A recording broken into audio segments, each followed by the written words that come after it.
Agradeço a gentileza de Vossa Excelência. Quero iniciar minha fala aqui parabenizando o senador Alessandro pelo relatório e dizer que, antes de entrarmos no tema, é importante nos debruçarmos sobre a narrativa que está sendo feita. Alguns que me sucederam falam, até com uma certa eloquência, de que este é um projeto de um espectro político que foi barrado pelo outro espectro político. A direita apresentou um projeto e a esquerda barrou. Não é verdade. E quando eu falo assim, eu me fio em fatos. Basta observar os deputados e as suas respectivas filiações na Câmara dos Deputados que votaram contra ou a favor da PEC. Tem do PSB, tem do PT, tem do PL, né? Tem de todos os partidos, do MDB, né? Vários deputados entenderam que era uma reação que deveria ocorrer contra a hipertrofia de um poder sobre o outro, ou seja, a invasão de prerrogativas. Acredito que erraram na dosagem e o medicamento, quando é dado em excesso, termina sendo veneno. Por exemplo, eu sou contra o voto secreto, com a única exceção, na votação do presidente dessa casa. Porque nós, quando disputamos a presidência, e falo com a experiência pessoal, né, e que é legítimo, que é democrático, passado o processo eleitoral, nós fomos perseguidos. O presidente que se elegeu não teve a altura para entender que era necessário distribuir a proporcionalidade do tamanho de cada bancada nessa casa na presença das comissões ou na composição da mesa diretora. Nessa única exceção. Acho até que o voto secreto, quando se julga uma autoridade aqui, e se diz, por exemplo, vamos votar aqui no ministro do STF ou no Procurador-Geral da República. É um voto forte, que é alguém que vai, ao longo da vitalidade do seu mandato, quer dizer, até ele morrer, julgar, eventualmente, os senhores parlamentares. Eu, particularmente, abri mão da condição de voto secreto. Eu disse aqui que votei contra o ministro Zanin. E disse que votei contra o ministro Dino. Apesar do voto ser secreto, eu abri mão dessa prerrogativa, porque eu entendi que nenhum dos dois poderia ter sido ministro do Supremo Tribunal Federal. O primeiro porque era advogado pessoal do atual presidente e o segundo porque tinha uma ação contra o ex-presidente. Não teria isenção para fazer o julgamento do presidente, como de fato não teve. Prerrogativa minha, o voto é secreto, a prerrogativa é minha. E eu abri mão dessa prerrogativa. Então não me sinto confortável com o voto secreto, nem tampouco blindar parlamentares e blindar presidentes de partidos políticos. Excessos que certamente não deveriam ter sido acolhidos pelo processo, pelo projeto. Porém, o que a PEC determina é a volta à Constituinte originária. Então, se há aqui atentado à vida, a bandidagem, então vamos chamar de bandidos todos os constituintes originários, a começar por isso Guimarães. Tá? O que se fez nessa PEC, o cerne dessa PEC, com as exceções que eu acabei de elencar, é a volta à Constituinte originária de 1988. Então são todos bandidos? Todos aqueles, inclusive Lula, que era constituinte, é bandido?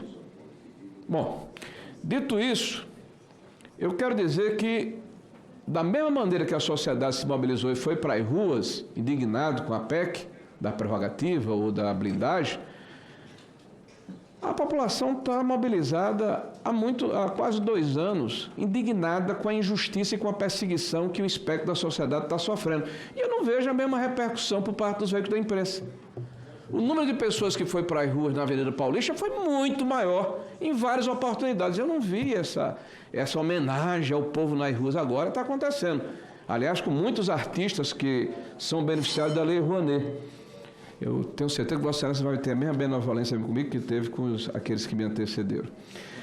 Bom, dito isso, nós estamos diante de um grave atentado à democracia. E eu chamo a atenção, inclusive, do presidente da CCJ, o eminente, ilustre, esclarecido senador Otto Alencar. De um dos nossos decanos aqui, um dos senadores mais importantes, que é o senador Jaime Campos. Veja, qual é o princípio da democracia liberal? Inclusive o nosso relator, o senador Alessandro. Qual é o princípio da democracia liberal básico? Que todos defendem. Separação dos poderes. Equilíbrio entre os poderes, independência entre os poderes. Pois muito bem, este Senado da República, que deveria fazer o seu papel, não faz. Nós temos aqui um requerimento com 29 senhores senadores que pedem uma investigação do vaza-toga. É um absurdo o que foi vazado. Conversas não republicanas entre assessores do senhor Alexandre de Moraes, com membros do TSE, onde se pede que se use a criatividade para se encontrar provas para se atingir um adversário. Nós queremos investigar isso. 29 senhores senadores perguntaram ao senhor presidente da Casa se é possível usar a lei para a gente investigar o que está acontecendo, é o vaza-toga. Aí nós temos hoje, vamos falar de blindagem ou de bandidagem, tem a DPF número 1260. Os senhores sabem que tem uma DPF 1260? Proposta pela Associação dos Magistrados do Brasil e pelo Solidariedade, que é a linha auxiliar hoje do Judiciário. Você sabe o que é que eles propõem aqui? Mudar o rito do impeachment dos senhores ministros do Supremo Tribunal Federal. E no processo que é colocado aqui da DPF, está com o senhor Gilmar Mendes, que abriu vista para a Procuradoria-Geral da República. Hoje o poder que não pode ser fiscalizado, que está acima de todos nós, é o Supremo Tribunal Federal. Hoje a DPF diz o seguinte, que só quem vai poder oferecer denúncia é o Procurador-Geral da República, ou seja, os senhores senadores não poderão oferecer denúncia. Os cidadãos brasileiros não poderão oferecer denúncia de afastamento de ministros. A AMB diz que é necessário que nós tenhamos cuidado na questão da recepção da lei de 1950, do julgamento dos senhores ministros. Vocês estão atentos a isso?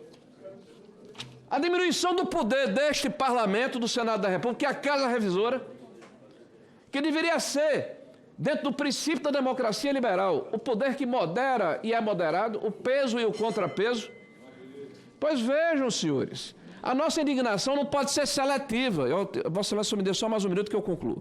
A nossa indignação não pode ser seletiva, porque senão nós seremos objeto de fancaria, de zombaria, de descrédito. Quando eu vejo aqui as pessoas falando que a Constituição não é cumprida, tem razão. Ou vocês acham que é normal a gente assistir todos os dias pelos jornais ou ler nos jornais e pelos meios de comunicação de que uma determinada ação parlamentar aqui nessa casa foi paralisada pela vontade de um ministro do Supremo Tribunal Federal? Como aconteceu, por exemplo, com o relator designado pelo deputado Hugo Mota para julgar a questão da anistia, que anunciou que estava parando tudo porque Alexandre de Moraes mandou, ou orientou, ou pediu. Senhores, vamos nos dar o respeito.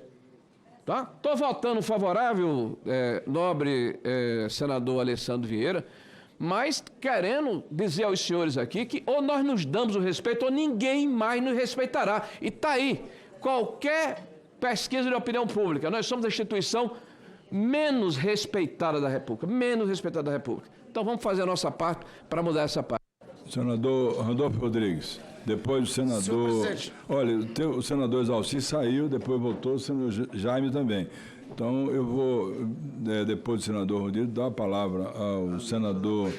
Eu vou dar a palavra ao senador Flávio Arnes, vou mesclando aí depois o Exalci para todos falarem com liberdade. Então o senador Randolfo, depois o senador Flávio Arnes, tem o senador Paim também que está inscrito, tem o senador Magno Malta. Eu vou ouvir a todos, não tem problema. Vossa Excelência também está inscrito.